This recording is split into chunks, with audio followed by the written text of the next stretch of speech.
South America is now the epicenter of the coronavirus. The number of infections decreased in Asia while surging in Latin America. The virus hotspots have moved from here in Europe to South America. The World Health Organization is now calling that region the new epicenter of the global pandemic. We're Alex and Lindsay. We're two travelers who were exploring South America. Suddenly, a strict lockdown began in Peru, and we've been stuck ever since. Along the way, we took in a stray dog, and he hasn't left our side. It's been months, and we're still here, so we're documenting the whole experience and sharing it with you. So guys, South America is now unofficially the epicenter of the coronavirus. And they predict it's going to get worse before it gets better. So, which is crazy to think, because when we first started this trip, there were almost no cases in the US, and in South America, we hadn't really heard of any cases at all. It was more in Asia. So we're going to go into a lot more details about what's happening right now in Peru and in South America, but really quick, we just wanted to tell our own story about how this started and how it really wasn't a problem when we started traveling down here. Yeah, so when we first got to South America, everything was fine. I'd say like around the beginning of March, we started hearing our family saying that things were getting worse in the US and that maybe we should come home. But we were like, well, there's really no talk of any cases here in South America. I was reading an article, and the first confirmed case of COVID in Peru was March 6th. And then strict lockdown began here March 15th. So there really wasn't a lot of time. It progressed really fast. And we left in the beginning of February, so just to give you a time reference. So we left to South America, we went to Colombia, and people were just acting completely normal as they would. There were a lot of tourists, people were out, no masks or anything, and we were there for a few weeks, and then we got to Peru for a couple weeks. And then suddenly the lockdown hit. So when we were traveling around, there was really no talk or anything about it, and South America kind of seemed like the safe zone in the world. And then all of a sudden one day we woke up and there was an announcement that there was going to be a very strict lockdown beginning March 15th. And I think almost all the countries in South America were taking a strict approach, but Peru seemed to be the most aggressive. And then Brazil wasn't really taking any aggressive measures. So these measures were preventative, so there really wasn't that much in South America for a while. So we thought that Peru was doing what was right by taking preventative measures and starting the lockdown before really anyone else. But it didn't seem to work. Yeah, and yeah, we were hopeful because we figured, well, since it's so strict, maybe in 2 weeks or a month, the cases have got to be declining because the virus is only really contagious, I think it's like for 10 days or something. So if people are actually isolating like they were supposed to, we thought it would have worked. The north of Peru and Lima got hit the hardest. Right now in Cusco, we've been doing pretty well. So after 2 months of strict lockdown and people supposed to be staying inside, and when we went outside, we didn't see much of anyone out. We thought that things would get better, but it's been over 2 months, and now South America is the epicenter, and Peru has the second highest amount of cases in South America and some of the highest in the world. And when we say that it's second highest in South America for confirmed cases, Peru has one of the highest amounts of testing, so those results could not really be the most reflective of what's actually accurate because some of these countries can't afford tests or they don't have any access to them. So who really knows? But right now Brazil is supposed to be number 1 in cases, and I guess they're still not really wanting to take any aggressive measures. So one of the biggest reasons that coronavirus has hit so hard in South America and in Peru is because of the poverty here, because people need to go out and work, they need to go out and get their food. And so people will go to the markets like these to get the food that they need to survive. And so they're exposing themselves to hundreds, if not thousands of people all the time. Yeah, and the reason why the lockdown has had to be so strict all this time is partly because the healthcare system here in Peru can't really support the country if there were to be a ton of cases because there's not that many ICU beds. So, yeah, lockdown's extended till June 30th. We hope this will be the last extension. From what we read, it looks like lockdown probably will not be extended in South America too much longer. It seems like it's not really working, and it's just preventing people to go out and really work legally. But yeah, it's just unbelievable that Peru has pretty much done everything that it could lockdown-wise, and the cases are still growing. So we're gonna go out to the edge of this thing. We're gonna go quickly to the market, or just the edge of one of these markets, to show you guys what it's like and what people have to deal with every day. Alright guys, now we're gonna go out and we're gonna show you what it's like on the fringe of these crazy markets.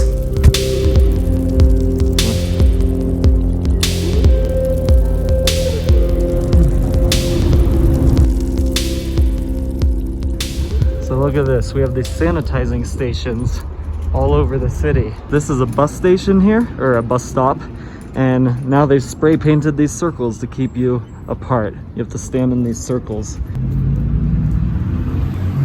Guys, look at these signs at the stores now. Maintain distance, 1.5 meters. It's obligatory to wear a mask. It feels like Cusco is getting more and more normal. There's definitely a lot more people out than before the 5-week extension. In our site right now, we have about 100 people just from here. And look at this, I think this is a police checkpoint where they check all the cars that are coming into Cusco.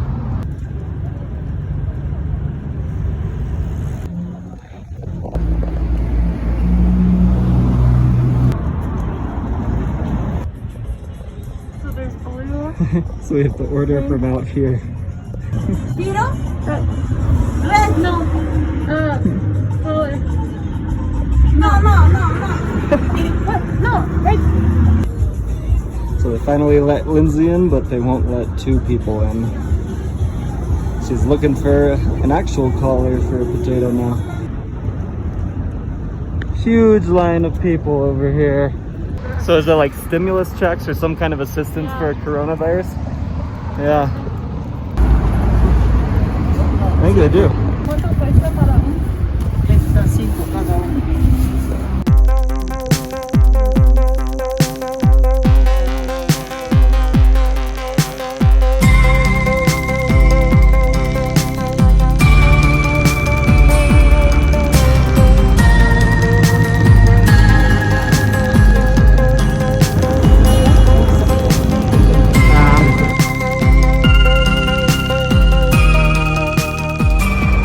Guys, let's show you my view.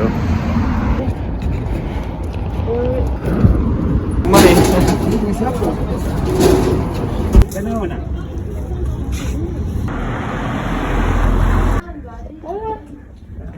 So I'm just going to read off a few stats for you guys here that I found interesting. So the region of South America officially has more than 636,000 confirmed cases and more than 31,000 deaths as of May 25th. But experts believe that the outbreak is actually far bigger than the official numbers are showing, and that's kind of what I was mentioning earlier about a lot of these areas don't actually have testing to show.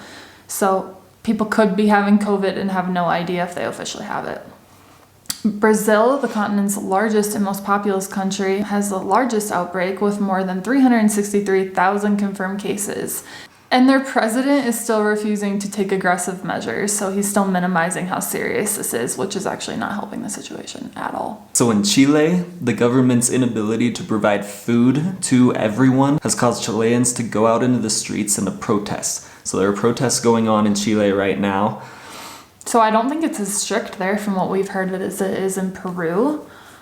And we also heard rumors that Ecuador is going to be lifting their lockdown June 1st, right? Mm-hmm. So that's in like a few days. Yeah, and Mexico as well. Mexico isn't doing very well, but they supposedly are opening their borders in June. So another reason this is spreading so fast in South America is because the favelas, or the big communities, usually on the outskirts of cities, where they're usually close-knit, they're really close together, and so people can't really get away from others and social distance. And so that's where it's hitting really hard. Yeah, and so who knows what's going to happen? I mean, lockdown could lift soon here in Peru, and then it could get worse again, and it could be locked down again. We have no idea what's going to happen. And flu season is on its way. And so experts say that with flu season, it's just going to get a lot worse. People are going to be sick already. Coronavirus might hit harder, and even if it doesn't, people will get sick because of the flu and things like that, and they will need these hospitals. And so COVID patients won't be able to get in these hospitals, and it's just gonna be madness, possibly. And so it's just gonna get worse. So it's a weird time in the world. There's a lot of unknowns, and we're all in this together.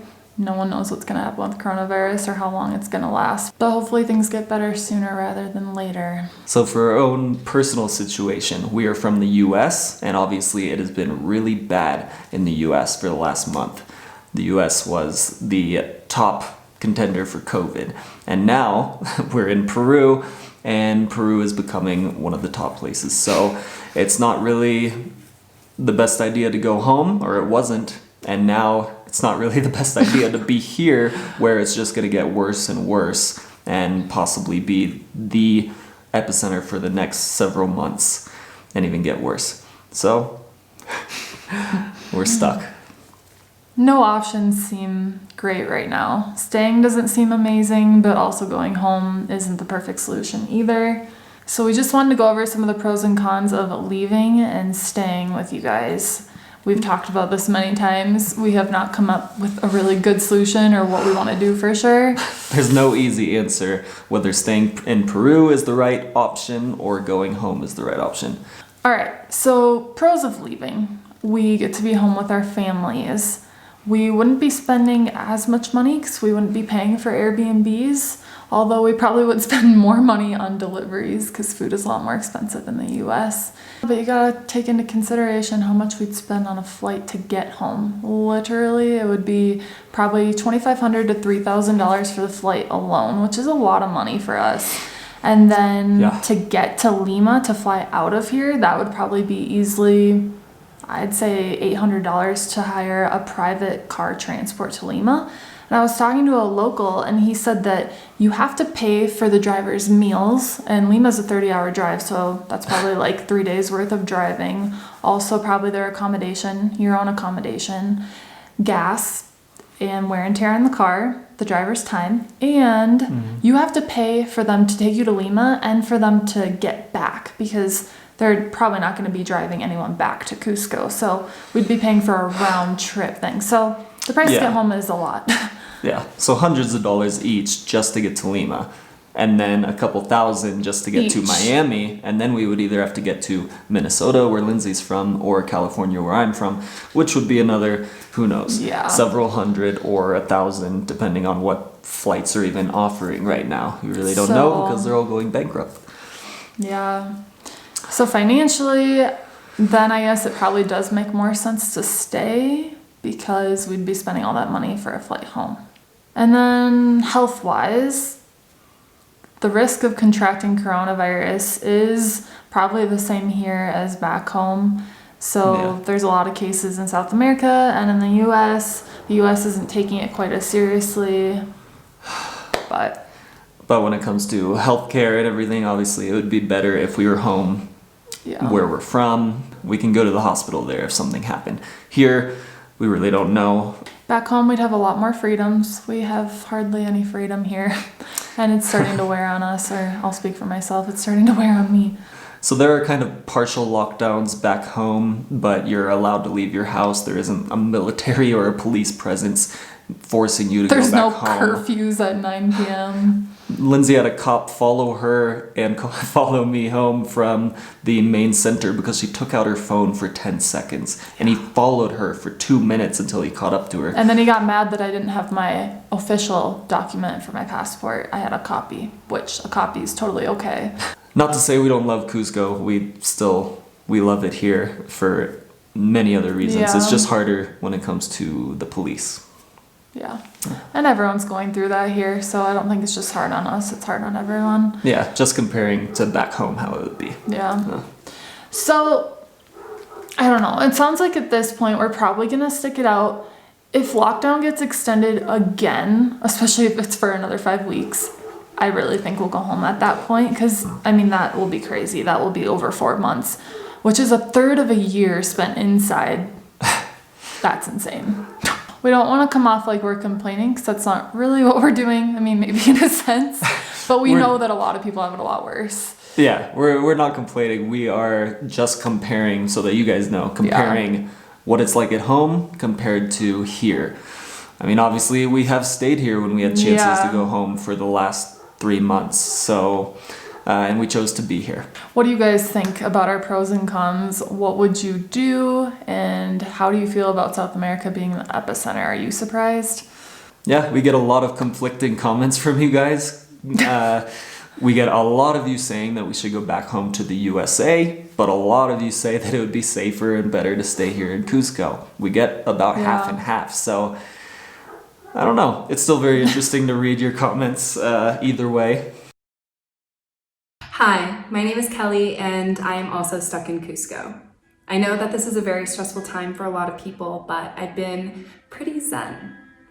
Many of us are attached to our routines, to our lives, but I was in this process of transformation long before quarantine began, and I actually feel as though this is an opportunity to deepen and accelerate that process of transformation. I had already cut myself off from my old life. I had left everything and everyone I knew behind and started doing the internal work that needed to be done in order to weather any storm. I didn't realize it would help me cope with the global pandemic, but my spiritual journey has kept me from stressing out about all these changes we have no control over and we are now all facing. I'd like to clarify what I mean by spiritual journey. For me, it involves discovering who I am in this world and what I want, as well as cultivating a loving relationship with myself. And this can be done by sitting under a tree, going for a walk, singing a song, dancing alone, reading a book, listening to music, creating art, writing, just these solitary activities that can be done at any time, regardless of a global crisis. I've taken this time to learn how to embrace the emptiness inside, enter the void, and find peace there. I just wanted to share my message of practicing mindfulness, self-love, and self-care. This is not the end of the world. It's the beginning of a new one. What kind of world that will be is up to us. We can either lament over losing the life we once knew, or create a conscious effort to look at ourselves, at our lives, and see what we need to change there first before we can create a brighter future together. We're going to continue putting out these lockdown videos every other day at 12:34 Peru time. That's 1234, so it's easy to remember. So please, if you haven't subscribed already, subscribe to this channel so you can watch all those and get notified. Like this video, it really helps us out. And comment below. We love to hear your guys' thoughts. And we will see you in the next video. Hey guys, we can only do so much on YouTube, and we only put out a video every 2 or 3 days. So if you want more, if you want daily stuff, you should head to Instagram. Find us at Alexander Travel Bum. And that's where you'll find daily stories and photos about our travels.